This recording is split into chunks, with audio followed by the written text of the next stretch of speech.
അല്പസമയത്തിനകമാണ് ദേവരഥ സംഗമം നടക്കാൻ പോകുന്നത്. നേരത്തെ പറഞ്ഞതുപോലെ 3 ദിവസത്തെ തേരുത്സവം അതിന്റെ സമാപനം കുറിച്ചുകൊണ്ടാണ് ഇന്ന് അല്പസമയത്തിനകം ദേവരഥ സംഗമം നടക്കുന്നത്. അത് 4 ക്ഷേത്രങ്ങളിൽ നിന്നായി 6 രഥങ്ങൾ സംഗമിക്കുന്നു. വിശാലാക്ഷി സമേത വിശ്വനാഥ ക്ഷേത്രത്തിന് സമീപം അതിന് മുന്നിലാണ് ഈ രഥങ്ങൾ സംഗമിക്കാൻ പോകുന്നത്.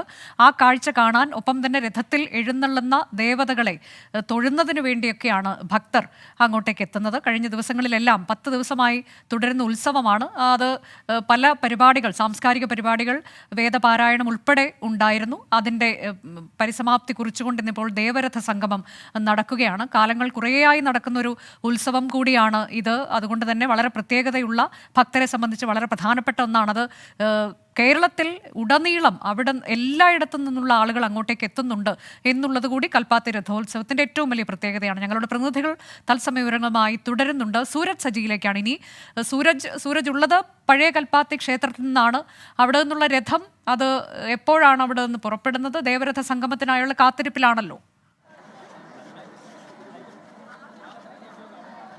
അനുജ, തീർച്ചയായും വലിയ കാത്തിരിപ്പിൽ തന്നെയാണ് നിരവധി പേർ. അത് ഈ പാലക്കാട് ജില്ലയിൽ നിന്ന് മാത്രമല്ല, സംസ്ഥാനത്തിന് പുറത്തു നിന്നടക്കം എത്തിയ നിരവധി പേർ ഇങ്ങനെ കാത്തു നിൽക്കുന്നതാണ്. അത് നമ്മൾ ദൃശ്യങ്ങളിലേക്ക് പോയി കഴിഞ്ഞാൽ 100 കണക്കിന് ആളുകൾ ഈ അഗ്രഹാര വീതികളെ ആകെ കൈയടക്കിയിരിക്കുന്ന കാഴ്ചയാണ് ദൃശ്യങ്ങളിൽ കാണുന്നത്. കാശിയിൽ പാതി കൽപ്പാത്തി എന്നാണ് ചൊല്ല്. ആ ചൊല്ലിനെ അന്വർത്ഥമാക്കുന്നത് പോലെ, അതായത് കാശി എങ്ങനെയാണോ കൽപ്പിക്കുന്നത്, അല്ലെങ്കിൽ കാശിയുടെ പകുതി പതിപ്പാണ് ഈ കൽപ്പാത്തി എന്ന് പറയുന്നതാണ്. അതുകൊണ്ട് തന്നെ ഈ കാശിയിലെത്തുന്ന ഒരു ഭക്തിയോടുകൂടിയാണ് പലരും ഈ കൽപ്പാത്തിയിലേക്ക് എത്തുന്നത്. അത് അന്വർത്ഥമാക്കുന്ന രീതിയിൽ ഇങ്ങോട്ട് നിരവധി പേരാണ് ഈ തേരുത്സവം കാണുന്നതിന് വേണ്ടി ഇങ്ങോട്ടേക്ക് എത്തിയിരിക്കുന്നത്. ദൃശ്യങ്ങളിലേക്ക് പോയാൽ നമുക്ക് ഈ തേര് കാണാവുന്നുള്ളൂ. ഞാനിപ്പോൾ ഉള്ളത് പഴയ കൽപ്പാത്തിയിലാണ്. അവിടെ 2 തേരുകളുണ്ട്. അല്പസമയത്തിനകം തന്നെ ഈ തേരിൻ്റെ പ്രയാണം ഇവിടെ നിന്ന് ആരംഭിക്കുകയും ചെയ്യും. നിരവധി പേരാണ് ഇങ്ങോട്ടേക്ക് ഇതിനു വേണ്ടി ഈ ചടങ്ങിൽ പങ്കെടുക്കുന്നതിനും ഈ ഉത്സവം കാണുന്നതിനും ഒക്കെ ആയിട്ട്. എവിടെ നിന്നായിട്ട് എത്തിയത്? പാലക്കാട്. എല്ലാ കൊല്ലം വരാറുണ്ടോ ഇങ്ങോട്ട്? അതെ, എല്ലാ കൊല്ലം വരാറുണ്ട്. ഇതിപ്പോൾ എപ്പോഴേക്കായിരിക്കും തുടങ്ങുക? ഇപ്പോൾ ഒരു അരമണിക്കൂറിനുള്ളിൽ തുടങ്ങും. എല്ലാ വർഷവും വരാറുണ്ടോ? എല്ലാ വർഷവും വരാറുണ്ട്. ഇത്തവണ എങ്ങനെയുണ്ട്? തിരക്കൊക്കെ എങ്ങനെയുണ്ട്? ഭയങ്കരമായിരുന്നു.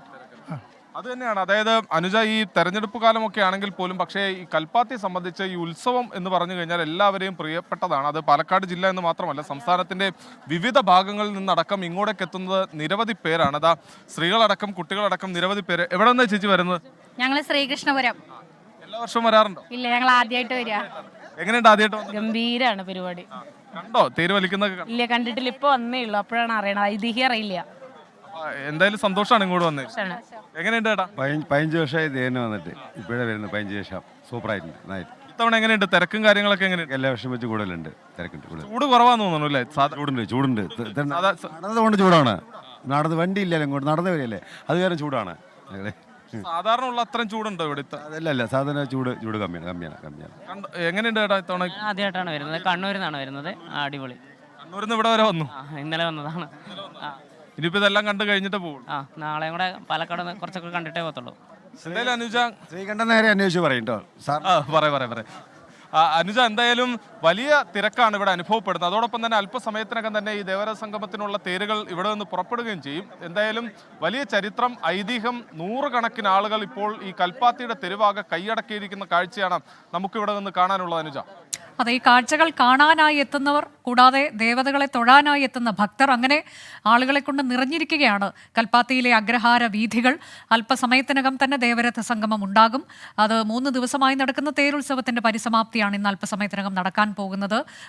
വിവിധ ദേവീ ദേവന്മാർ ഒരുമിച്ച് സംഗമിക്കുന്നു എന്നുള്ളതാണ്. ഈ രഥങ്ങളിൽ അവർ എഴുന്നള്ളുകയാണ്. അപ്പോൾ ആ ദേവതകളെ കണ്ടു വണങ്ങുന്നതിന് വേണ്ടിയാണ് വിവിധ ഇടങ്ങളിൽ നിന്നൊക്കെയുള്ള ആളുകൾ അങ്ങോട്ടേക്ക് എത്തുന്നത്. ഒപ്പം തന്നെ ഈ കാഴ്ചകൾ വർണ്ണാഭമായ കാഴ്ചകളാണ് കാണാൻ പോകുന്നത്. അഗ്രഹാര വീഥികൾ, വലിയ രഥം ഉരുളുന്നു എന്നുള്ളത് തന്നെ ഒരു അത്ഭുത കാഴ്ചയാണ്. കൂടാതെ വർണ്ണക്കാഴ്ചകൾ അതിനൊപ്പം തന്നെ ഉണ്ടാകും. അപ്പോൾ ഇതെല്ലാം കാണുന്നതിനും ആസ്വദിക്കുന്നതിനും ഒക്കെ വേണ്ടി പാലക്കാടിൻ്റെ ഏറ്റവും വലിയ ഉത്സവമാണ് കൽപ്പാത്തി രഥോത്സവം. അത് കാണുന്നതിനു വേണ്ടിയാണ് ആളുകൾ അങ്ങോട്ടേക്ക് എത്തുന്നത്.